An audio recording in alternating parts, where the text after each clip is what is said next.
Hey everyone, today I want to share with you guys my secrets to keeping my clients coming back over and over again, because if you only have one or two clients that keep coming back, you don't have to always find new clients. So let's get into it. Hey everyone, welcome back. My name is Sergio and I'm a commercial photographer here in Victoria, BC. I've shot food, I've shot people, I've shot products. I've done a lot of different types of shooting over my 12-year career. And this is a topic that keeps coming back, is how do you hold on to clients? Because finding a new client is way tougher than just holding on to the ones you already have. These people have already booked with you and they have a reason to work with you in the first place. So if you're screwing it up from now on, if they're not booking with you again, that's probably a you thing, and that's not necessarily has anything to do with them or with their lack of trust in photography. So if there's one thing that I want you to take away from this video, is that you're a business and you're helping other businesses. And this is the things that I keep in mind in order to make sure that those businesses come back to me and hire me again over and over again, so that I don't have to keep hunting for new clients and I don't have to try to worry about getting my bills paid at the end of the month, because I know that next month I got so-and-so coming, and in 3 months from now I've got so-and-so coming, because that's their schedule. And one of the very first things that you definitely need to have locked down, solid, ready to go, is your actual photography skill. Look, I talk a lot about networking and everything is about who you know, and that the photography is not that important at the end of the day. It's never about the absolute crazy quality of your images, but there's definitely like a bit of a grain of salt with that, because I'm saying that with the assumption that you're already good and that you're already pretty much mastered, because I have the bias, I guess, of when I first started out, I wasn't charging until people came to me and asked favors of me. I was already shooting for years and I had already understood so many different, I didn't know anything compared to now, and now I don't know anything compared to 10 years from now, and that's fine. But I'm just saying, I definitely was a lot more mastered and a lot more involved in photography. I cared just as much about photography when I first started charging as I do now. And I think that was very important in the trust the clients had with me. If you are 6 months into picking up your first DSLR, if you're even 2 years into picking up your first DSLR, don't try to charge as much as everyone else in your neighborhood. And honestly, don't even try to charge at all. Shoot, just shoot. This is fun. This is a hobby. This is things that is an ability. It's a skill that you're currently mastering. It's not something that you have mastered. It's something that you're trying to learn and get better at. Why would you put other people's money on the line? I don't care that you have bills to pay, you have things to do. Get a job, do something else, and then take a camera and see if you can make some money with it. But if you're quickly jumping into trying to make money with photography and you just started how to use a second flash, or if you just realized what specularity means or something, like, what are you doing? Like, don't start charging and don't start putting money on the line, because it complicates things. It makes things so much more stressful, and it just, you lose the whole creative fun of photography. Sometimes I get a brief where it's like, do whatever you want, you're great, and that's cool, but that doesn't happen when you're just starting out. You're doing other people's favors. They're like, hey, I need this thing done, can you do this for me? And then you're like, oh yeah, sure. And then you charge them and then you can't deliver because your stuff sucks and you're not there yet. And that's okay. You're just going to need more practice, but just don't start putting $1,000 on the line when it has nothing to do with how much you spent on your camera or how much equipment you have or how much you think you're worth.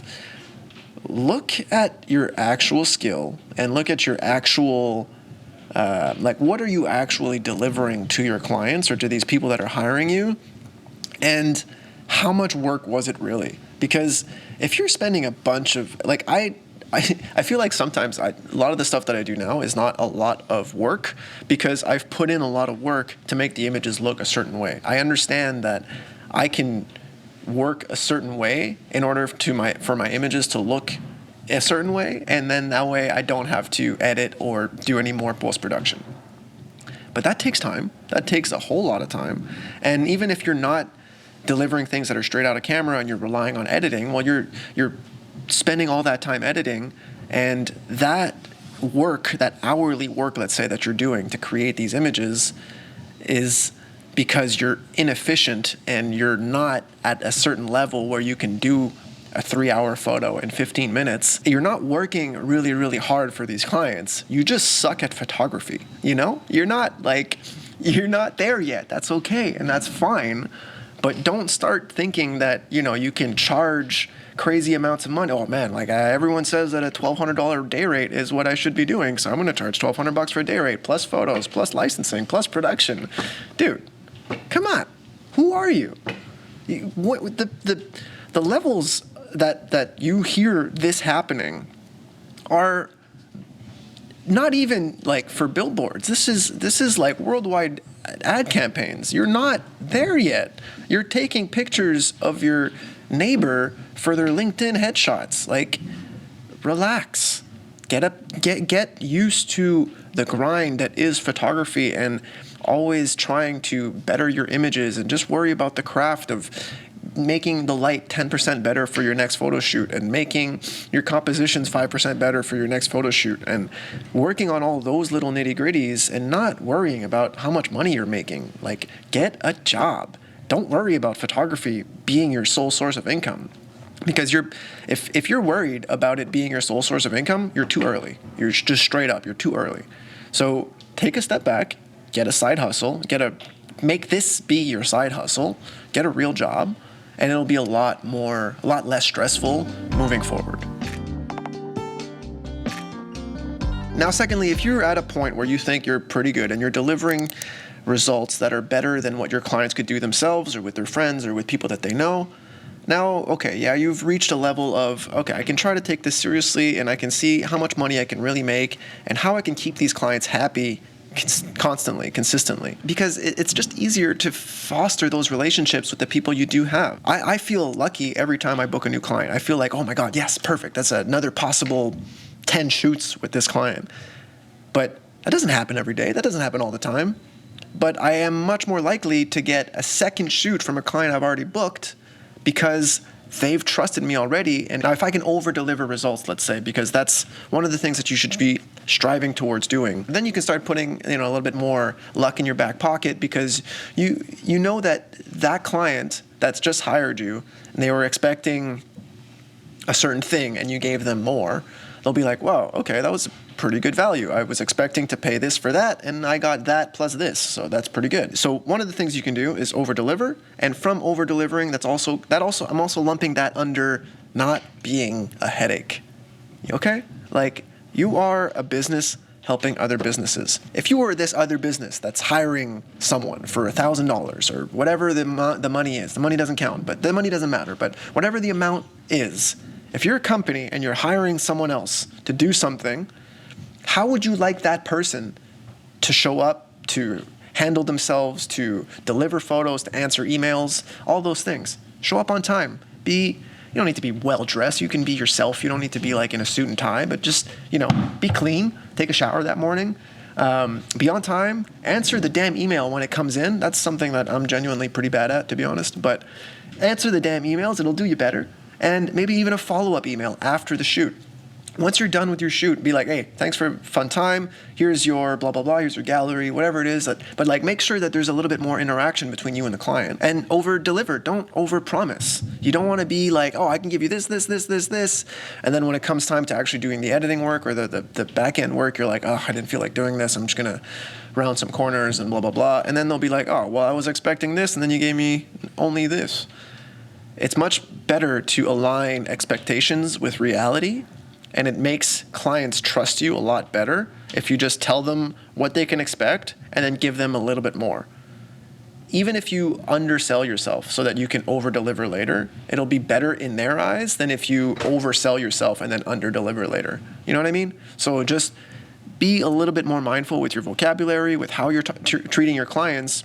And after the shoot, treat them keep treating them well. Keep being like, hey, 3 months down the line, be like, hey, I realize you're using these images and you seem to crop them vertically. Would you like me to crop these for you guys vertically instead? And then you can control that, and you can send them an image that, may take you 10 seconds of work, but it gives you hey, I'm still thinking about you guys. I'm still, you're still very much a part of my business relationship. I want to keep growing with you guys. I'm glad that you're enjoying the images.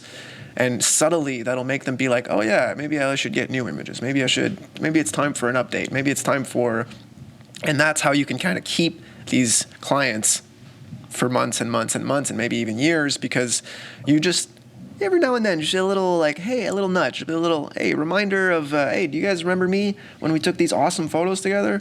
Or if you want, maybe even like 4 months down the line, if there's a couple pictures from the gallery that they didn't choose that you really, really liked, and you have some downtime, just give them some free stuff and be like, hey, I really like these. I hope you guys could use them. I know you guys didn't choose them, but this was something that I really enjoyed and it fit my portfolio. Do you mind if I share them? Do you mind if I use them for my portfolio? You can tag and promote them, and they'll be super stoked on that. They'll be super happy. And that's a way that you can be like, hey, remember me? Can we shoot again? Because these are old pictures, remember? Hey.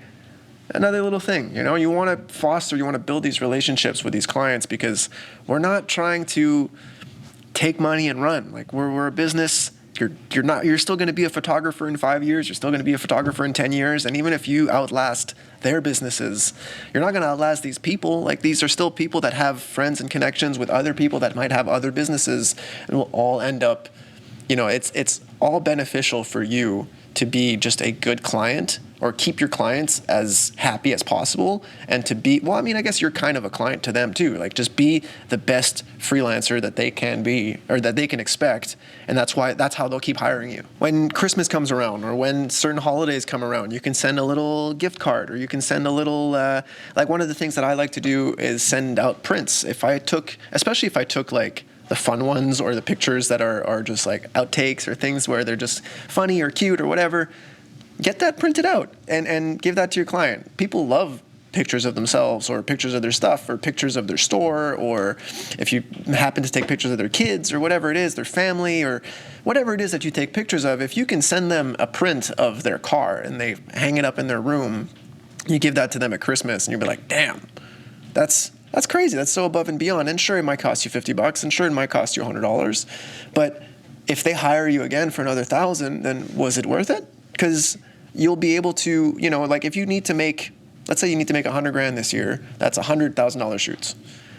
You just handled one of them by spending $50, So now you can just kind of think of your clients as these, these are people that trusted you once, and they can trust you again. If you keep growing, if you keep building your business as a photographer, if you keep getting better at photography, then maybe you'll get lucky enough to get booked again by these same people. And I feel like you're going to be less lucky the second, third, fourth, and fifth time than you were the first time.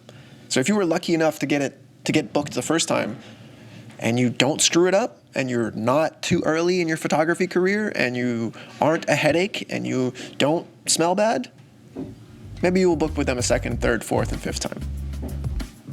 Thanks for watching today, guys. Like if you liked it, subscribe if you learned something new, and I'll see you in a few days. Later.